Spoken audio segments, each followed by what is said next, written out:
Hi hello నమస్తే welcome to Dhatri నేను మీ ఐశ్వర్య. ఈ రోజు మనతో పాటు ఉన్నారు language trainer and motivational speaker Vijaya Bangaru garu. Madam నమస్తే. నమస్తే అండి. సో మేడం, ఈ మధ్య కాలంలో ఓల్డ్ ఏజ్ హోమ్స్ చాలా పెరిగిపోతున్నాయి. పిల్లలు తల్లిదండ్రులను వద్దు అనుకొని వదిలేసి వచ్చేస్తున్నారు. దీనికోసం మీరు ఏమంటారు? ఓల్డ్ ఏజ్ హోమ్స్ యాక్చువల్‌గానండి, ఓల్డ్ ఏజ్ హోమ్స్ ఎవరైతే చూస్తున్నారో వాళ్ళందరికీ మనము చేతులెత్తి దండం పెట్టాలండి. ఎందుకంటే ఖచ్చితంగా. అసలు బాధ్యత ఉండాల్సిన పిల్లలు, బాధ్యతగా తల్లిదండ్రులను చూసుకోవాల్సిన పిల్లలు, వాళ్ళ బాధ్యతను మర్చిపోయి రోడ్డు మీద వదిలేసినప్పుడు తల్లిదండ్రులను ఓల్డ్ ఏజ్ హోమ్ వాళ్ళు చూసుకుంటున్నారు కాబట్టి, ఒక రకంగా వాళ్ళు నిజంగా వాళ్ళు చాలా గ్రేట్ అండి. చాలా పెద్ద మనసుతో చూస్తున్నారు. At the same time old age homes ఎక్కువవుతున్నందుకు మనం సంతోషపడాలా?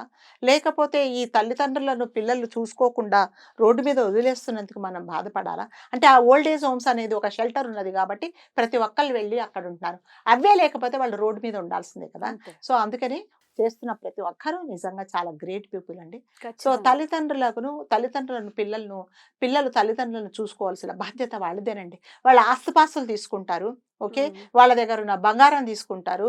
వాళ్ళు కొన్న ఫ్లాట్స్ తీసుకుంటారు. అన్నీ తీసుకుంటారు. కానీ వాళ్ళని చూడాల్సిన బాధ్యత మాత్రం మాది కాదు అని అంటున్నారు. సో, మీరు ఆస్తుపాస్తులు పంచుకొని మీరు తల్లిదండ్రులను రోడ్డు మీద వదిలేస్తే పక్కన వాళ్ళెందుకు చూస్తారు?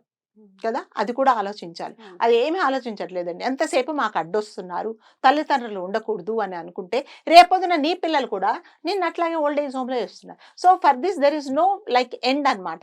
సో, అంతే గదా! పెద్దవాళ్ళు అవును. ఏది జేస్తే మన పిల్లలు కూడా అదే నేర్చుకుంటారు. ఖచ్చితంగా. సో, మన పిల్లలకి మనం ఏం నేర్పిస్తున్నాము? ఇప్పుడు నేను వదిలేస్తే నా పిల్లలు వాళ్ళ పిల్లల్ని వదిలేస్తారు. నన్ను వదిలేస్తే హ్మ్.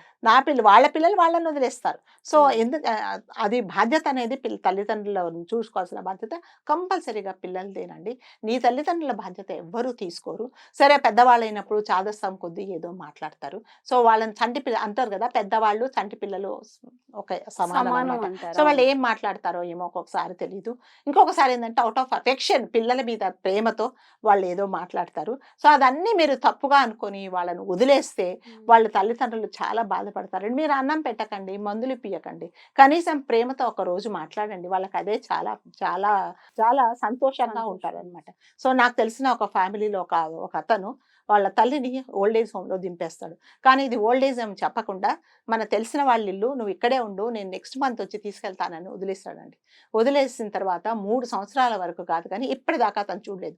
కానీ ఆ తల్లి మాత్రం ప్రతి నెల 1 తారీఖు బ్యాగ్ సర్దుకొని మా అబ్బాయి వచ్చి నన్ను తీసుకెళ్తాడని అంటుంది. తన పిల్లల మీద తల్లికి అంత నమ్మకం. కానీ తల్లిదండ్రులను పిల్లలు అలా చూడటం లేదు. ఇది చాలా చాలా బాధాకరమైన విషయం అండి. పిల్లలు దయచేసి తల్లిదండ్రులను ఓల్డ్ ఏజ్ హోమ్‌లో వదలొద్దండి. మీ తల్లిదండ్రులను మీరు చూసుకుంటే అది కొంచెం రుణం తీర్చుకున్నట్టండి. ఎంత ఓల్డ్ ఏజ్ హోమ్స్ ఎక్కువైతున్నందుకు మనం సంతోషపడాలా? లేకపోతే తీసుకెళ్ళి అక్కడ వదులుతున్నందుకు మనం బాధపడాలో మనకు తెలియటం లేదండి. సో, అవును. దయచేసి పిల్లలు ఓల్డ్ ఏజ్ హోమ్‌లో వాళ్ళని వదిలే ముందు హ్మ్.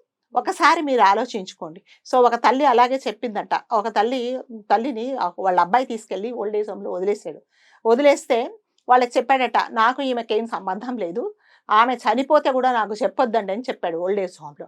సో, ఆవిడేం చేసింది, ఇంకా కొన్ని రోజుల తర్వాత చనిపోయే ముందు, "దయచేసి మా అబ్బాయిని ఒకసారి పిలవండి" అంటే, వాళ్ళు ఓల్డ్ ఏజ్ హోమ్ వాళ్ళు ఫోను చేశారు ఆ అమ్మాయికి, వాళ్ళ పిల్లలకి. చేస్తే, "మేము చాలా బిజీగా ఉన్నాము రామని చెప్పు" అంటే, "లేదు లేదు ఒక్క మాట మాట్లాడుతుందంట మీ అమ్మ రండి" అంటే విసుక్కుంటూ వచ్చాడు. వచ్చిన తర్వాత, "ఏంటి చెప్పు నువ్వు చనిపోతున్నావు, ఎందుకు మమ్మల్ని ఇబ్బంది పెడతావు" అని చెప్తే, "లేదు నాన్న చనిపోతున్నాను నాకు కరెక్టే. ఈ ఓల్డ్ ఏజ్ హోమ్‌లో ఏసీలు లేవు, ఫ్యాన్‌లు లేవు. కనీసము 2 కూలర్లు, 4 ఫ్యాన్‌లు కొనిపెట్టు" అంటే, "నువ్వే రేపో ఎల్లుండో చనిపోయేలాగున్నావు. ఎందుకు అవసరం" అంటే ఆవిడ ఒక మాట చెప్పింది. ఏం చెప్పిందంటే, "ఇవాళ నన్నొదిలేసావు. రేపొద్దున నీ పిల్లలు గూడా నిన్ను తీసుకొచ్చి ఇక్కడ వదులుతారు. నేనైతే పాతకాలం దాన్ని ఫ్యాన్‌లు లేకపోయినా కూలర్ లేకుండా ఉంటాను. నువ్వు ఉండలేవు నాన్న. అందుకే ముందే తెచ్చిపెట్టుకో" అని చెప్పిందట. సో, తల్లి ప్రేమ అంటే అలాగే ఉంటదండి. మీరు మనం కింద పడితే అమ్మ అనే అంటాం కదా! అవునండి. ఏమంటాం చెప్పండి? అమ్మ అనక ఏమంటాం? అంటే మన అమ్మ మనని ఎంత ఇది చేసినా కూడా పిల్లలు తల్లిని అమ్మ అనే అనుకుంటారు. సో, అంత ప్రేమగా మీరు పిల్లల్ని అమ్మ, అమ్మ అని అన్నప్పుడు తల్లిని ప్రేమగా చూసుకోండి. తండ్రిని ప్రేమగా చూసుకోండి. మీరు ఉన్నన్ని రోజులు వాళ్ళు ఉండరు కదా!